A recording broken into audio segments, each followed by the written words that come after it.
está en la más absoluta oscuridad es cuando puede volver otra vez la luz.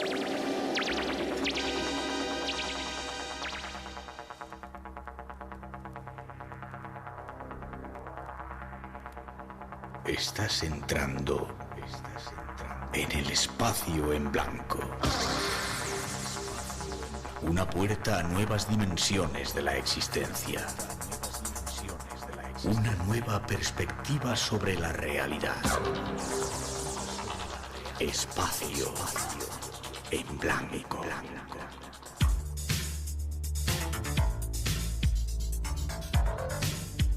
Una producción escrita y dirigida por Miguel Blanco.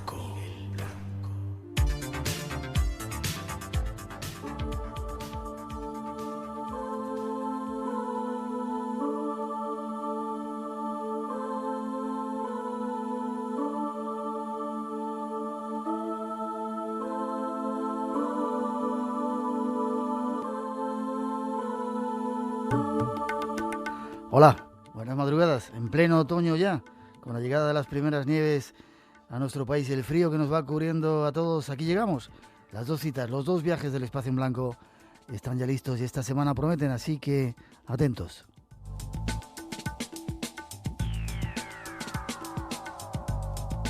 Y es un placer para todos nosotros, los que trabajamos preparando esta aventura, estar aquí. Para todos la gratitud por seguirnos, por ayudarnos a llenar el espacio en blanco y por compartir noche a noche ideas, sentimientos, sensaciones y mucho más. Un placer y un honor para nosotros participar de esta aventura. Estamos en Radio Nacional de España, este es el Espacio en Blanco, no os equivoquéis y como siempre hay premios esperando. 5 libros tenemos para sortear entre toda la gente que quiera esta noche participar con nosotros. 2 vías, un teléfono gratuito 900-137-137, repetimos 900-137-137, a través de email, por internet si queréis, espacioenblanco@rtv.es, en el Facebook buscarnos por ahí, cada día hay más gente, necesitamos ser más, así que adelante, y en el chat, la forma de entrar buscando nuestra página, buscar en rtv.es, buscarnos y ahí aparece la página del Espacio en Blanco con los saludos para toda la gente que se está reuniendo ahí a esta hora de la noche. Los saludos a toda la gente que ahora está trabajando y que nos escuchan aquí en España, en hospitales, los que están en el transporte por las carreteras, toda esa gente, muchas gracias por escucharnos. También las gracias a los que lo hacéis simplemente por hobby, nos encanta. Y saludos también a todas esas personas que desde fuera de España, a través de Radio Nacional y de otros sistemas extraños que hay por ahí, nos escucháis. Saludos para vosotros también.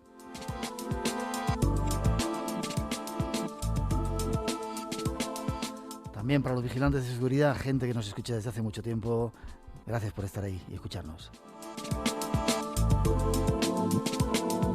Necesitamos ser más para esa gran misión que nos espera, así que seguir apuntándonos a esta aventura. Y esta noche nuestro programa propone respuestas. A veces las respuestas son incómodas, así que preparaos. Con esa primera introducción nos damos más datos.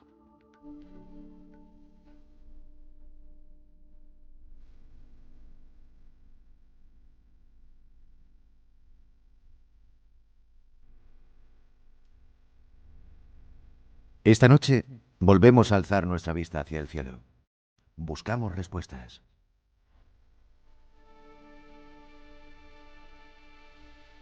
Respuestas a uno de los fenómenos más trascendentes de los últimos tiempos. Para muchos, la última frontera, el gran interrogante.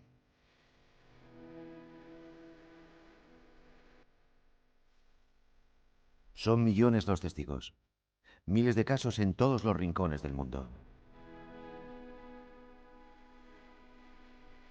Y a medida que el tiempo pasa, solo tenemos más preguntas y un gran vacío. El gran vacío de los objetos volantes no identificados. Más de 60 años después del inicio de la moderna era de los ovnis, una de las escasas conclusiones a las que podemos llegar es que nos enfrentamos a un fenómeno de gran complejidad, cuyos planes e influencias sobre la humanidad desconocemos por completo.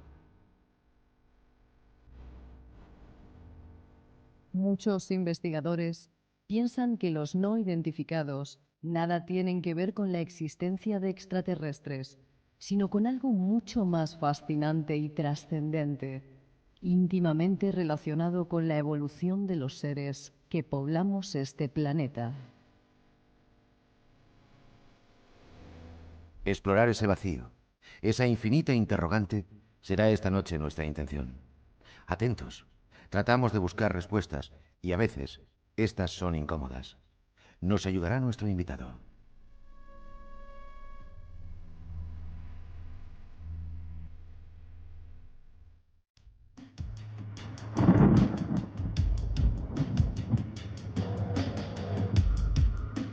Rubén de Felipe se encarga esta noche de controlar nuestro mágico sonido 2 y 12, 1 y 12 en las Islas Canarias, en directo aquí en Radio Nacional de España. Saludamos a nuestro primer invitado, compañero habitual en el programa, Miguel Pedrero. Buenas noches, don Miguel. Hola, muy buenas. Qué placer volver a verte.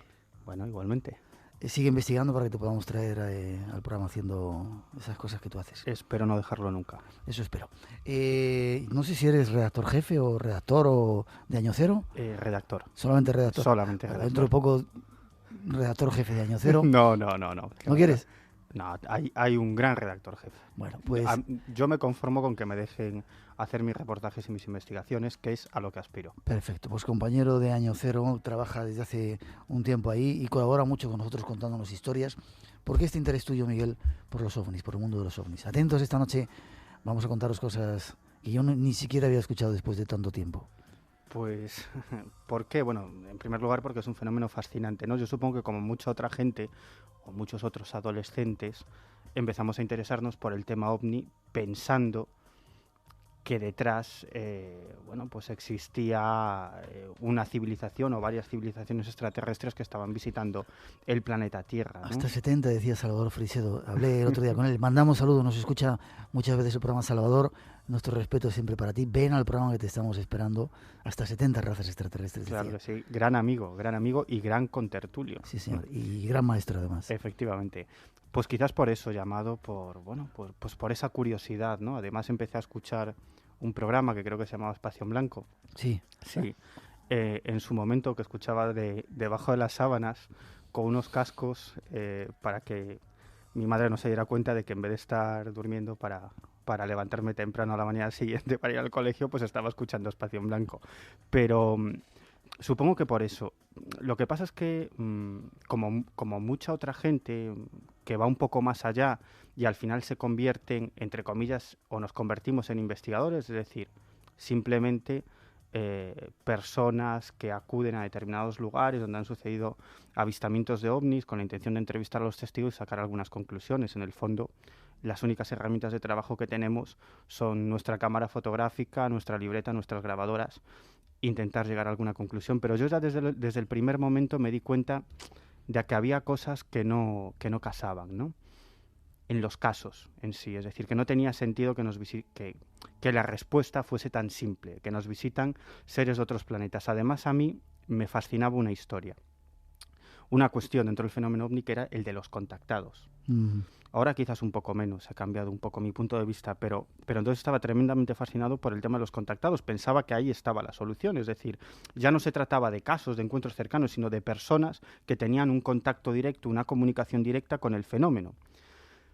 Bueno, a mí me fascina una cuestión, es decir, si hay algo, una inteligencia, sean extraterrestres, seres de otras dimensiones o un complejo, un departamento secreto de la CIA, me da igual, sea lo que sea, algo, una inteligencia que tenga la capacidad de interactuar con la mente de una persona, en este caso de un contactado, enviarle mensajes y sobre todo decirle o transmitirle la idea de que acuda a un determinado lugar para observar algún objeto extraño, y se han dado muchos casos, y yo he sido testigo de uno de estos encuentros previa cita. Esas personas acuden en muchas ocasiones acompañadas por otros individuos que no creen en el fenómeno, y efectivamente algo aparece un objeto extraño que en más de una ocasión aquí en España pues ha sido fotografiado y filmado, ¿no? Entonces yo pensaba, ese hecho en sí no tiene ninguna trascendencia para el resto de la humanidad. Es decir, ¿a quién demonios le importa que una serie de personas se suban a un monte para observar una supuesta nave de otros mundos, ¿no? o al menos un ovni, ¿no? Un objeto volador no identificado.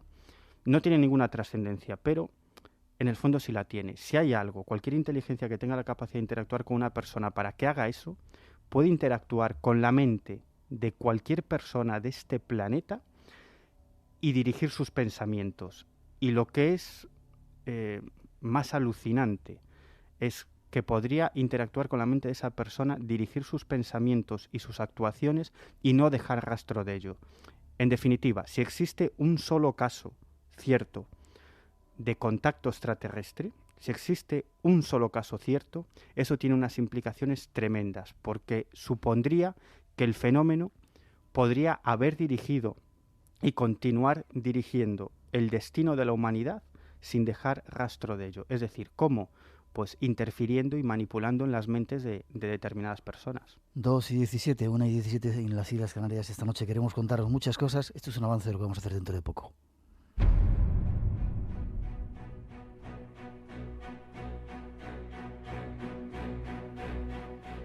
Radio Nacional de España te invita a una experiencia única. Nunca en la historia de la radio se había realizado una experiencia así. Mantente atento a la sintonía del espacio en blanco en Radio Nacional de España.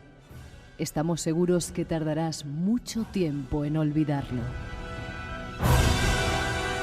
Ya veréis qué pedazo de historia estamos preparando.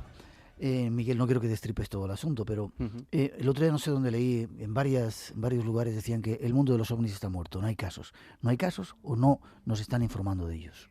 Sigue habiendo avistamientos, sigue habiendo casos, independientemente de los gallegos estos que nos han montado esta panda de mamones.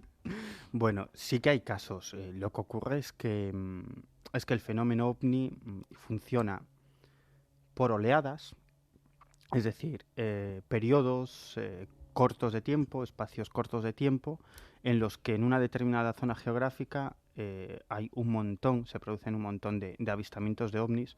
Luego también por zonas geográficas, es decir, es cierto que en los últimos años, probablemente en los últimos 15, 20 años, no hay un número de casos llamativo, ni siquiera casos muy espectaculares en España, pero sí está ocurriendo en otros lugares del mundo. Por ejemplo, desde hace muchísimo tiempo Gran Bretaña está sufriendo una enorme oleada de avistamientos de ovnis. ¿Sí? Sí, en Estados Unidos también se están produciendo muchísimos casos y en Latinoamérica, Argentina o Brasil. Argentina, por ejemplo, sí que es una zona en donde se están dando muchos otros casos. En España, en los años 60, mediados de los 70, fue una época caliente, ¿no? Es decir, que el fenómeno ovni no es algo que podamos diseccionar, ¿no? Sino que actúa con una lógica que quizás no podamos entender, pero que cambia de espacio geográfico, se presentan en un determinado lugar, en una determinada época. Es decir, es cierto que en Europa, por ejemplo, los casos han descendido muchísimo, ¿no? Pero, sin embargo, sí es cierto que en otros lugares de Europa pues se están dando oleadas, pequeñas zonas en las que hay un gran número de avistamientos, en fin. En China dice que se están dando También. muchos también. Antes de pasar al primer módulo que tenemos preparado, dices que has vivido una experiencia previacita. ¿La puedes contar muy brevemente? Sí, bueno, no tengo ningún problema en contarlo, lo he hecho en muchas ocasiones porque si mi intención es escuchar los relatos de otras personas... ¿Cómo no vas a contar los tuyos? Claro, ¿no? como no voy a contar los míos, ¿no? Eso sucedió el 18 de enero de 1994 en un monte, el Monte de la Espenuca, muy cerca de Betanzos. de Betanzos, de la localidad coruñesa de Betanzos, que además tú conoces bastante bien. Uh-huh. Y en definitiva acudimos con una persona, era un técnico en informática, que nos contaba que era lo que los investigadores llamamos un contactado visual, es decir, una persona que aseguraba que él se dedicaba a reparar equipos informáticos por diferentes zonas de Galicia, de empresas, hoteles, etcétera, ¿no? Y él nos comentaba que sobre todo por las noches pues observaba una serie de objetos extraños encima de su coche, de forma triangular, de forma circular, y que incluso los fines de semana, cuando salía con su familia, pues también observaba estos objetos tan extraños, y que incluso sus hijos decían, bueno, papá, ya están ahí tus amigos los americanos, ¿no? En plan de broma. Incluso, bueno, a partir de ahí comenzó a recibir una serie de mensajes en apariencia telepáticos, y hasta que tuvo, o al menos eso es lo que él nos contó, un encuentro cercano con un platillo volante del que descendió un ser de aspecto humanoide y otro de aspecto robótico. Bueno, sería muy largo de contar. El caso es que en una de las entrevistas, pues le comentamos la posibilidad de acudir a un encuentro previa cita. De hecho, fuimos nosotros los que pusimos el lugar y la hora. Y así fue, acudimos a ese monte y bueno, pasaron una serie... Es que es muy largo de contar, pasaron una serie de circunstancias extrañas. ¿Pero qué fue lo que visteis? ¿Visteis algo? Sí, vimos un objeto de aspecto romboidal, enorme, muy grande, con 4 luces en sus vértices y un foco central en el centro muy potente. Que apareció en el sitio y en el momento que vosotros habéis dicho. Sí, no hacía ningún ruido y nos sobrevoló en completo silencio. El único sonido que se escuchaba era el del aire rozando un objeto, ¿no? No era un helicóptero, no era cosa normal. Era globo. algo tremendamente extraño, ¿no? En un determinado momento pensamos que, bueno, aquello daba la impresión de que se paraba, incluso llegamos a pensar que iba a aterrizar. ¿Y eso acongojasteis? No, para nada. Estábamos muy, muy tranquilos, tomando fotografías, como te puedes imaginar, demasiado tranquilos, ¿no? Luego, pensando, además, también por las edades, ¿no? que teníamos todos nosotros, no éramos entonces miembros de un grupo de aficionados, de chavales interesados en el tema OVNI, que se llama Grupo Fénix. Y éramos adolescentes. No estuvimos demasiado nerviosos, y luego, bueno, los carretes fotográficos salieron velados, excepto una fotografía en la que se observaba algo extraño, ¿no? Bueno, lo cierto es que nos quedamos bastante impresionados, y yo creo que esa experiencia, por lo menos para mí, fue un acicate para seguir buscando casos, ¿no? Pocos meses después, no demasiados meses después, comenzó la famosa oleada de ovnis en Galicia, ¿no? Uh-huh. Yo a veces me pregunto, si no hubiese vivido esa experiencia, ¿me dedicaría tanto en cuerpo y alma a seguir todos esos casos que sucedieron en esas épocas en territorio gallego? No lo sé, quizás sí, ¿no? Pero desde luego sí que fue un fenómeno. No sabemos lo que fue, no tengo ni idea, no sé si fue una nave extraterrestre, un holograma, no tengo ni la más remota idea. Sí sé lo que vimos y sí comprendí entonces lo que pueden sentir los testigos. Eres un predestinado también. 2:24, 1:24 en las Islas Canarias. Tenemos un concurso, 5 libros esta noche. 900-137-137. Teléfono gratuito por si queréis intervenir. Hay una primera introducción que está esperando para daros más datos y entrar de lleno en el tema.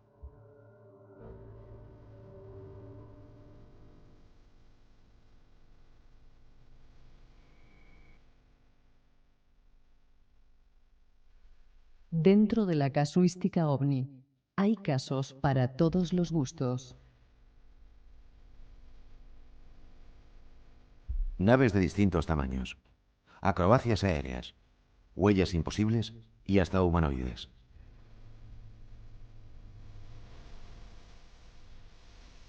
Casos de seres increíbles que se muestran a los humanos. Este es uno de ellos. A las 4 de un 20 de febrero del año 1997, Eliodoro Núñez se encontraba cuidando su ganado en un prado cercano a su domicilio, en la aldea orensana de Parada Seca, como había hecho durante toda su vida.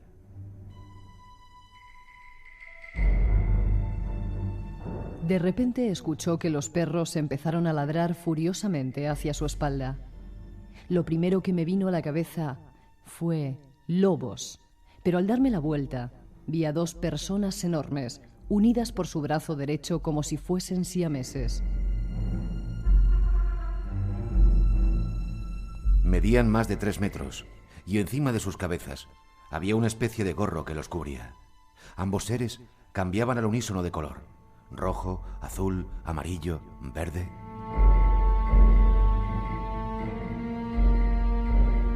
Heliodoro echó a correr y no paró hasta llegar a casa, donde se encerró en una habitación y se puso a rezar. Sin embargo, no era el único testigo del extraño suceso.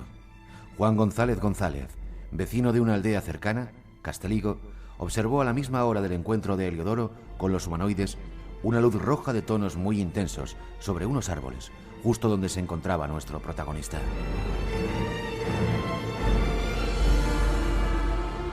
¿De qué se trataba? ¿Extrañas visitas? ¿Qué propósito tenían? Seguimos buscando respuestas.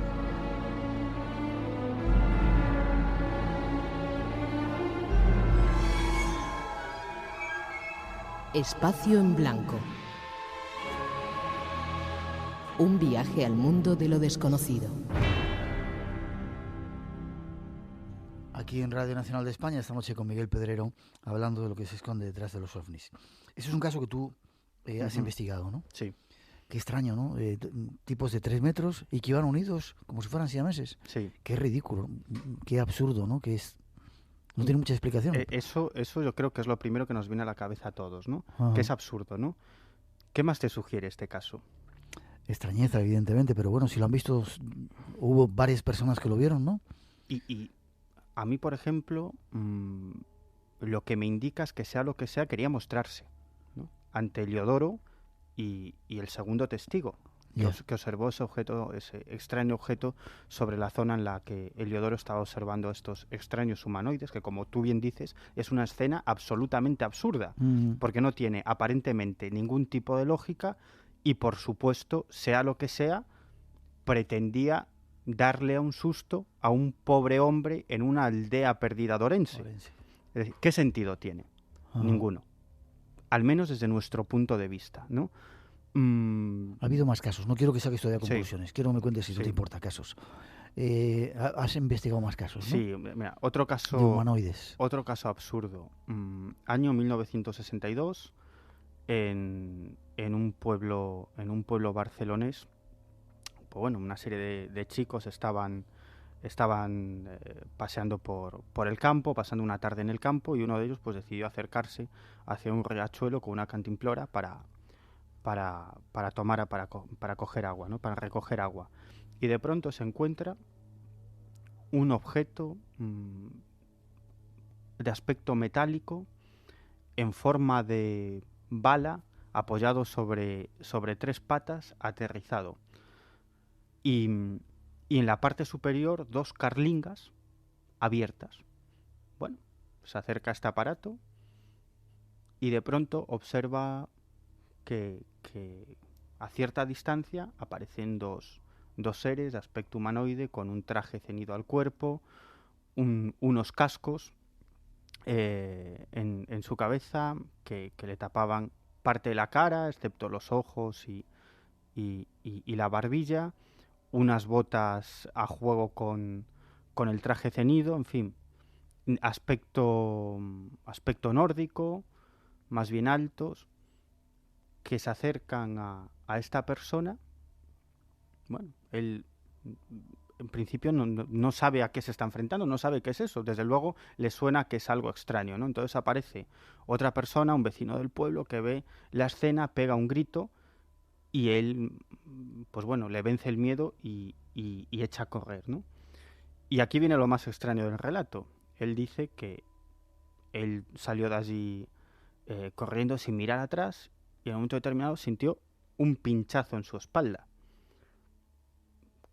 Cuando se da la vuelta, lo que observa es que el ovni estaba pasando a 2 palmos de su cabeza y 2 seres que viajaban en cada una de las carlingas estaban mirándolo fijamente, ¿no?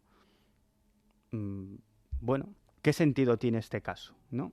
En primer lugar, si lo analizamos con un poco de sentido común, bueno, ¿qué civilización extraterrestre se va a dedicar a aterrizar en nuestro planeta y dejar sus naves sin ningún tipo de vigilancia para que una serie de personas la observen en un pueblo de Barcelona, no tiene demasiado sentido, ¿no? Quizá lo estén haciendo. Quiero que me cuentes más casos. Sí. Quiero que luego saquemos conclusiones, pero quiero que me cuentes más casos. José María Caideda, un personaje muy querido por nosotros, también gallego, que sigue funcionando el Museo en Oleiros. Pues la verdad es que no te lo sabría decir. Tenía un museo de reliquias delicioso en Oleiros. Un museo fascinante, sí. Y fascinante. Hemos compartido con él muchas cosas y ya le rendimos también homenaje en el programa Allá donde estés, maestro, nuestros saludos. Tuvo también una experiencia cuando estaba en la selva. Sí, él, yo creo que un año antes de fallecer le hice una larga entrevista y entre las cosas, las experiencias que me comentó, una de ellas era un encuentro con una serie de extraños seres. Él decía que estaba por las zonas del Amazonas brasileño con un guía y que de pronto observaron entre el follaje pues una luminosidad muy extraña. En un principio pensó que se podría tratar de fuego, pero luego ya se dieron cuenta de que no era así. El guía no quiso saber nada, él se acercó al lugar y lo que observó, pues así me lo describió el propio Caideda, era un objeto, el típico platillo volante, aterrizado tocando el suelo. En mitad de la selva. En mitad de la selva y unos seres también con un traje ceñido al cuerpo que parecían estar tomando muestras del terreno, ¿no? Cuando yo le pregunto su opinión, dice, bueno, pues, ¿qué podría ser si no? Pues bueno, una nave probablemente extraterrestre que aterrizó en el Amazonas, que sus ocupantes se estaban dedicando a recoger muestras del terreno y que por casualidad nos topamos con el objeto. Y otra pregunta que me hago, ante este caso como otros tantos similares, ¿no? ¿Acaso una civilización tan avanzada no posee algún sistema de detección para localizar a personas que se acercan al lugar donde están aterrizadas sus naves? No sé.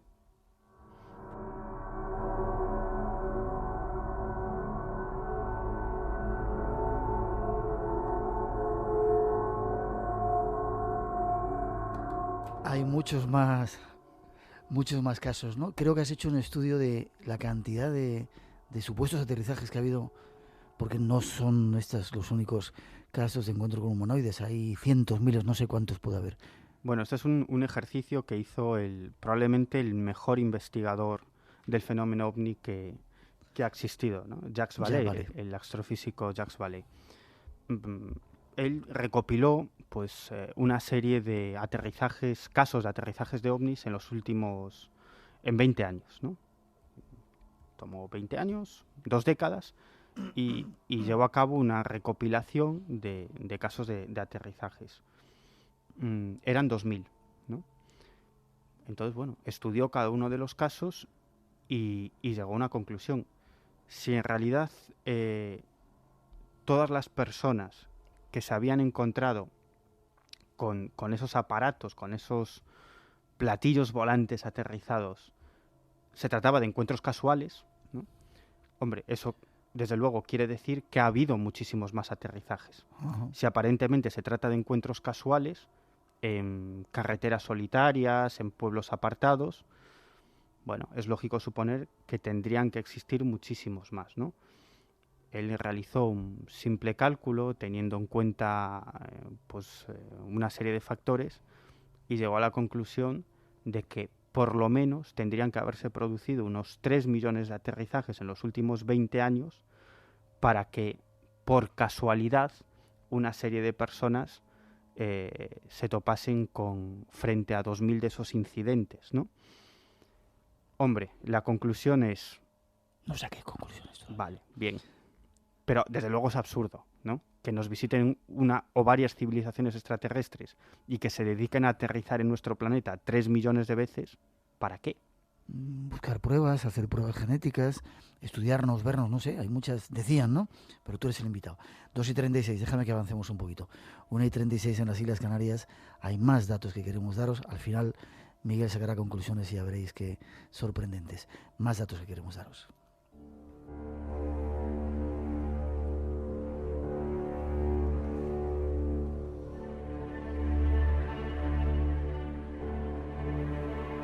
Seguimos analizando el fenómeno.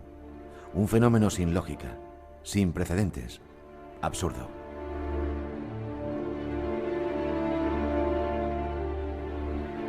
Esas extrañas entidades y sus objetos no solo aparecen en el cielo y vuelan de forma endiablada, a veces hasta se desmaterializan.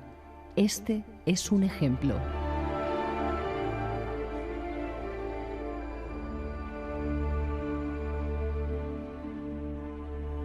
En los meses de marzo y abril de 1996, los vecinos de Ailla, un pequeño pueblo de la provincia de Ourense, se vieron sorprendidos por la aparición de varios objetos luminosos sobre la población.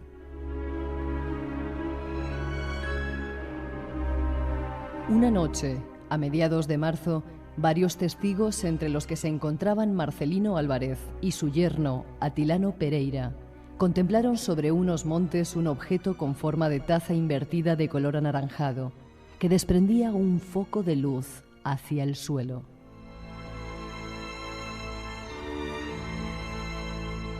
De repente, el objeto se transformó en un punto, como cuando apagas la televisión, y luego desapareció.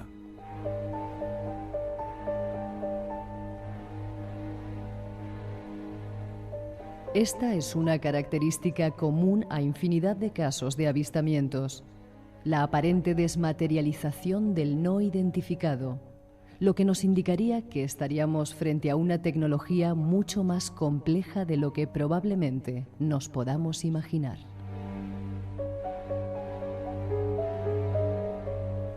Quizá nos enfrentemos a inteligencias de otras dimensiones, o a viajeros del tiempo, quién sabe. Pero lo que parece claro es que no se trata de seres extraterrestres en misión exploratoria en nuestro planeta, aunque sí se presenten en múltiples ocasiones.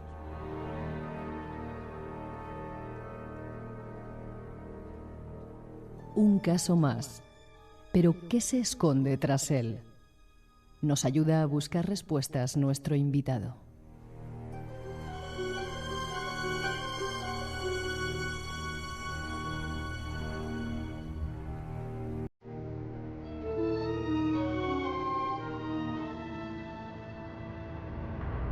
Espacio en blanco.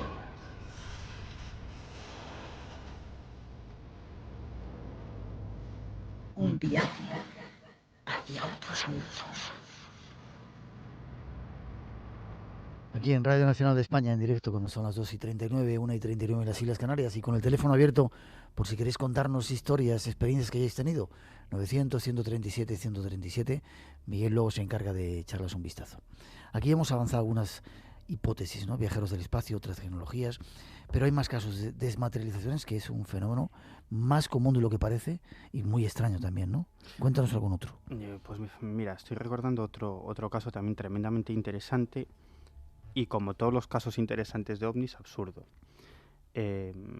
Bueno, el protagonista de este caso es un taxista de un pueblo de Lugo, que nos comentaba que, bueno, cierta noche viajaba conducía su coche de regreso a casa y de pronto sintió una enorme necesidad de fumar un cigarrillo. Entonces, bueno, pensó en parar el vehículo, así lo hizo, estacionó el vehículo con la intención de salir del automóvil y fumarse un pitillo. El caso es que efectivamente paró el coche, descendió del mismo y observó sobre su cabeza lo que él nos describió como un objeto triangular, pero enorme, de varios kilómetros. ¿De varios kilómetros? De varios kilómetros, sobre su cabeza, ¿no? Con una serie de protuberancias en la base. Bueno, el hombre se quedó mirando un cierto tiempo aquel objeto hasta que de pronto él no nos supo decir si es que se desmaterializó o simplemente ascendió a tal velocidad que lo único que vio es que aquello se transformaba en un punto luminoso que desaparecía de su vista, ¿no? Lo más curioso es que hacía muchísimos años que había dejado de fumar. Él se preguntaba, ¿por qué en ese momento sentí esa necesidad imperiosa de parar el vehículo para echarme un cigarrillo, cuando llevaba muchísimos años sin fumar y lo había dejado totalmente? Ni siquiera llevaba cigarrillos encima, ni un mechero. Absurdo, ¿no? Y sobre todo es uno de esos casos en los que apuntan a que no estamos hablando de encuentros casuales, sino que el fenómeno, sea lo que sea, ejerce algún tipo de influencia sobre el testigo. En este caso, la gran pregunta es, ¿de algún modo ese fenómeno influyó en ese testigo para que sintiera esa enorme necesidad de parar y de fumar, ¿no? Pero como estos, otros muchos. Por ejemplo, yo creo que lo comenté alguna vez en este programa, una de las marcas de veracidad, yo les llamo marcas de veracidad de casos, ¿no? De testimonios que he recogido. Casos de encuentros en carretera. Cuando el testigo, durante la entrevista, te dice, oye, qué extraño que estoy cansado de circular por esa carretera a todas horas y siempre hay un tráfico tremendo. Y esa noche, oye, ni un coche. Bueno, esto es un común denominador en buena parte de los casos de encuentros en carretera. Es como si el ovni, digamos que planificara toda la escena o manipulara toda la escena para que ese individuo, en ese momento determinado, fuese testigo de su presencia. Hombre, esto nos llevaría a unas conclusiones tremendas, ¿no? Porque supondría que el fenómeno, sea lo que sea, habría evitado, de algún modo, no me preguntes cómo, que una serie de personas que suelen circular por esa carretera a esas horas, ese día no lo hiciesen. Ya. Sin embargo, Miguel, ha habido muchos casos de avistamientos ovni multitudinarios. Sí. Miles de personas lo han estado viendo. Es decir, que la historia no tiene unos parámetros y unas pautas comunes. No, para nada. Y esa es otra de las características especiales del fenómeno ovni, ¿no? Y volvemos al maestro, a Jacques Vallée, ¿no? Él hizo un ejercicio muy interesante. Él estudió con cierto detenimiento los experimentos que hizo el psicólogo Skinner, ¿no? Los experimentos de conductismo, los famosos experimentos conductistas que además estaban financiados por la Marina de los Estados Unidos, ¿no?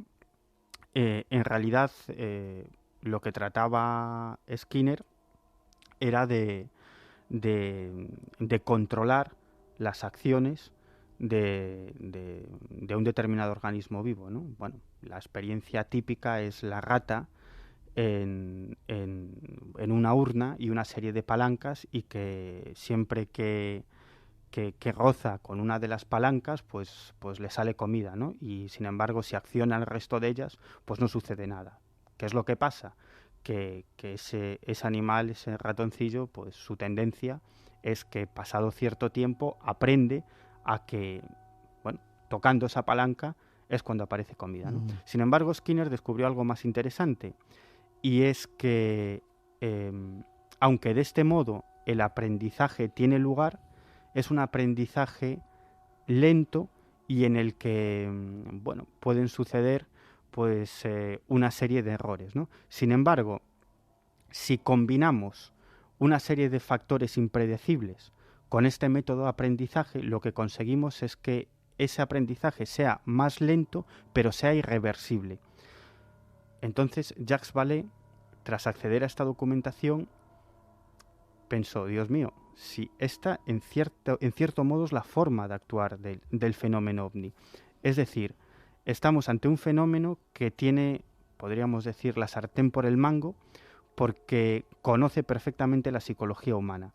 Sabe que los seres humanos solo podemos actuar de un modo ante un fenómeno extraño, y es interesarnos por él y estudiarlo. Pero él se muestra siempre hasta donde le parece bien, es decir, que son ellos los que controlan el fenómeno. Y por otro lado es un fenómeno impredecible, es decir, que en determinados momentos se producen oleadas. Cuando hay una serie de teorías que parecen explicar el funcionamiento del fenómeno ovni, se contradice a sí mismo. Es decir, que tiene una serie de características que pueden indicar, es simplemente una mera hipótesis, pero no digo que sea cierta, pero que probablemente se acerque algo a la esencia del fenómeno ovni, ¿no? Es un fenómeno manipulador. Cuando digo manipulador, no estoy diciendo que sea hacia un fin malévolo, positivo, negativo, no lo sé, pero está claro que es un fenómeno manipulador de la conciencia humana, y para ello utiliza una serie de herramientas y, entre comillas, trucos para manipular los pensamientos y la conciencia de los seres humanos.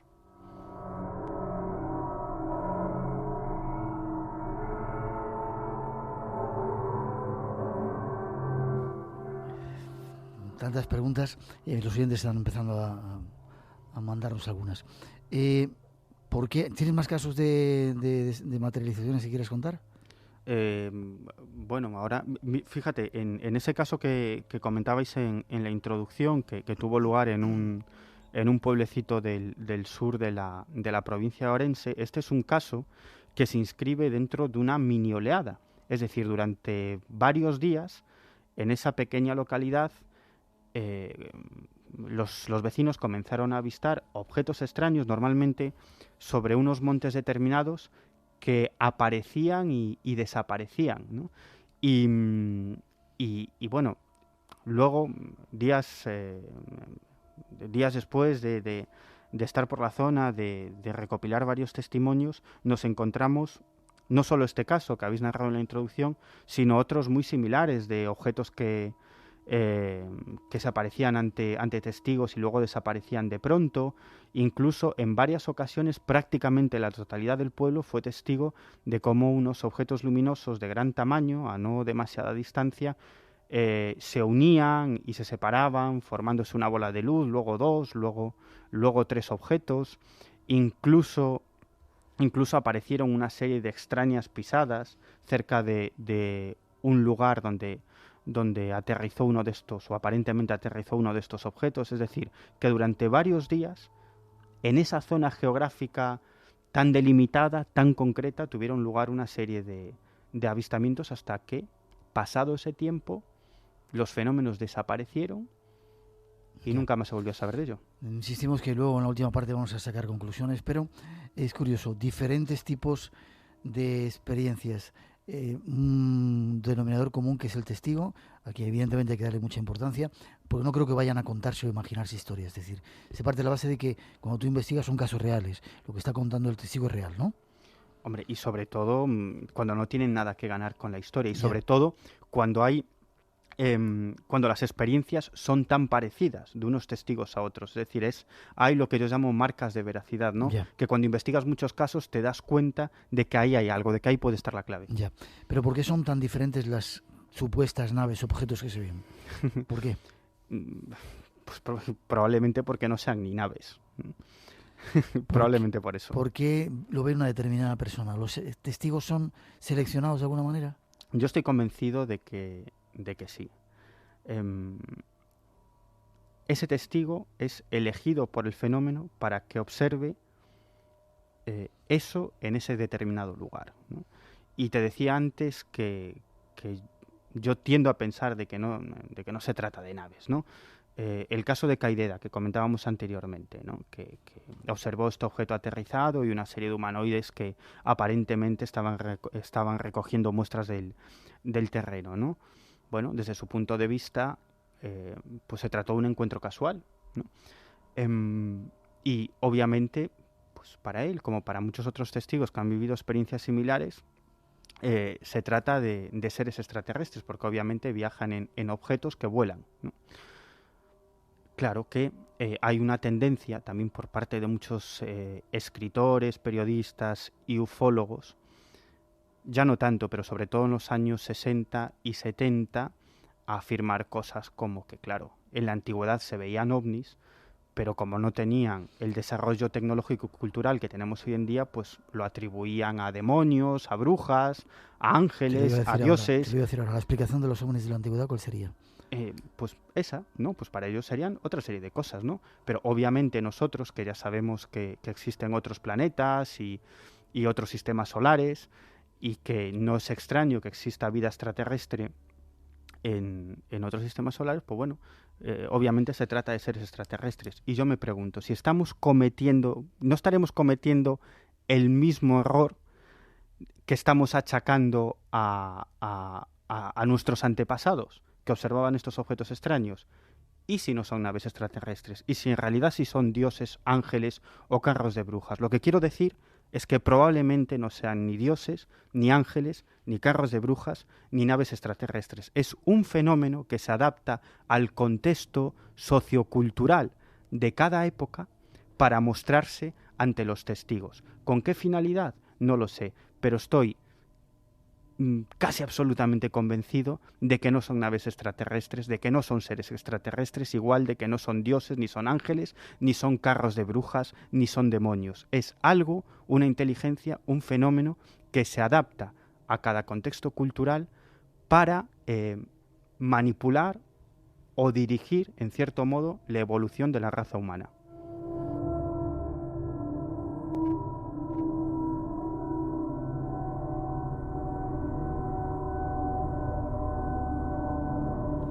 En la última parte, después de las noticias, trataremos de averiguar por qué. Yo creo que me cuentes más, o que me aclares más esa diversidad. Desde 1946 empieza la moderna época de los ovnis, se han empezado a ver por diferentes partes del mundo.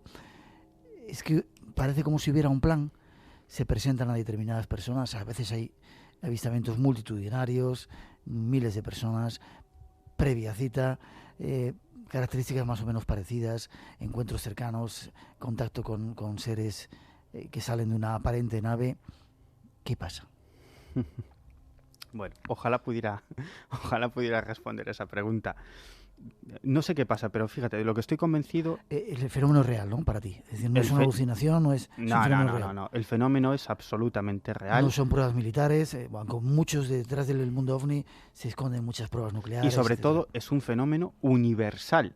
Es decir, cuando investigas un caso y ese caso te lleva a otro testigo, y ese testigo a otro testigo, y ese testigo a otro testigo, y te das cuenta de la magnitud del fenómeno, cuando te empiezan a llegar tantos casos que ya no tienes tiempo material para seguir todos ellos, y te das cuenta de que hay 5 casos en tal pueblo, 4 en tal otro, y sin embargo, y eso mismo está sucediendo en Gran Bretaña, en Brasil, en otros continentes, en África, en Asia, estamos hablando de un fenómeno universal y de una magnitud y una trascendencia enorme. Es decir, ¿qué sentido tiene que unos seres extraterrestres se dediquen a asustar al pobre Leodoro de Parada Seca, en Orense? No tiene ningún sentido. Pero es que casos como esos hay centenares de miles o millones muy similares a ese en otros continentes, en otras partes del mundo, ¿no? ¿Cuál es la finalidad de todo eso? E incluso hay a veces experiencias de contactos, hablabas de Brasil, Sí. de contactos sexuales entre terrestres y extraterrestres. Bueno, no lo sé. Yo no lo sé. Desde luego, yo personalmente no he investigado ni he seguido ningún caso de este tipo. Tampoco lo descarto, no lo sé. Ya. Y pues vuelvo a insistir, porque esa diferencia de formas, según con otra mentalidad pudieras llegar a pensar que habría diferentes tipos de razas que vienen, porque no solamente en cuanto a las naves o a los objetos que se ven, sino al aspecto físico de los seres altos, algunos rubios guapos, otros pequeñitos cabezones, vendrían de diferentes sitios, ¿no? Bueno, eso es lo que podríamos pensar a primera vista, pero eso nos plantea algunas cuestiones, ¿no? En primer lugar, que una raza extraterrestre evolucionase de una manera tan similar a la nuestra, es decir, cabeza, tronco y extremidades. Eso es muy raro, ¿no? Desde luego, en cuestión de probabilidades, prácticamente nula, a no ser que apuntemos por la teoría de que bueno, nosotros, nuestra evolución ha sido dirigida a través de determinados actos de manipulación genética Es una de las preguntas que hacían. ¿Somos un producto genético? Bueno, por otras civilizaciones.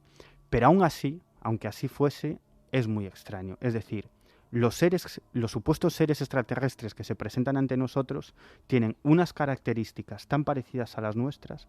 En primer lugar, cómo pueden moverse de un modo tan libre, de un modo tan sencillo, ¿no? Por otro lado, es decir, aparentemente en los casos de encuentros cercanos, estos seres respiran nuestro mismo aire, ¿no?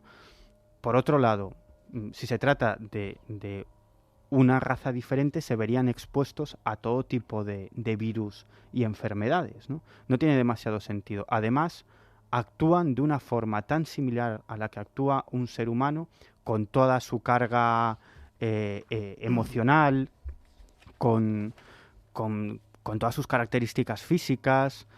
Es decir, son demasiado parecidos a nosotros. Parece como si algo quisiera mostrarse ante nosotros de un modo un tanto diferente, pero no demasiado, ¿no? Desde luego no tiene sentido de que la explicación del fenómeno sea que vengan seres extraterrestres de otros planetas, porque, repito, evolutivamente no tiene ningún sentido que unos seres extraterrestres sean tan parecidos morfológicamente a nosotros, que no tiene ningún sentido, ni por su forma de actuar, ni por su forma de moverse. Desde luego no podríamos captar emociones en su rostro, y hay infinidad de encuentros cercanos en los que esos seres muestran en su rostro emociones como yo puedo leerlos en tu rostro, ¿no? No tiene sentido.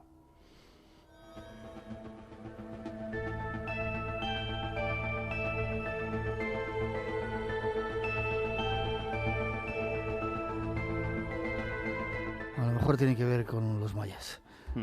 Habláis en la revista de... Qué bonita, ¿no? Este mes. ¿Son mayas o qué son?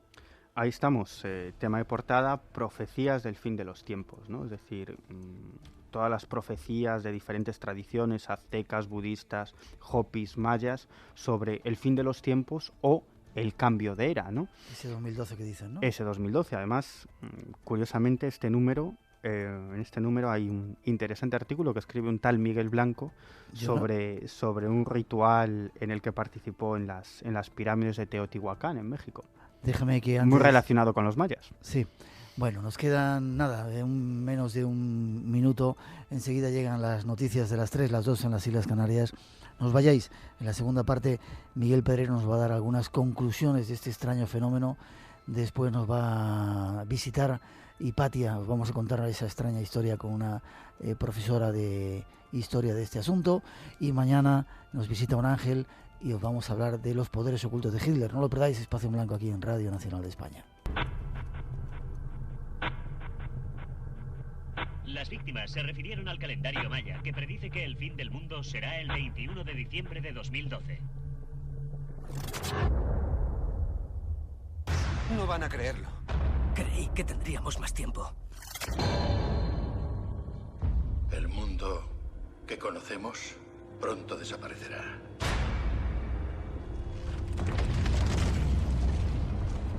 Está empezando.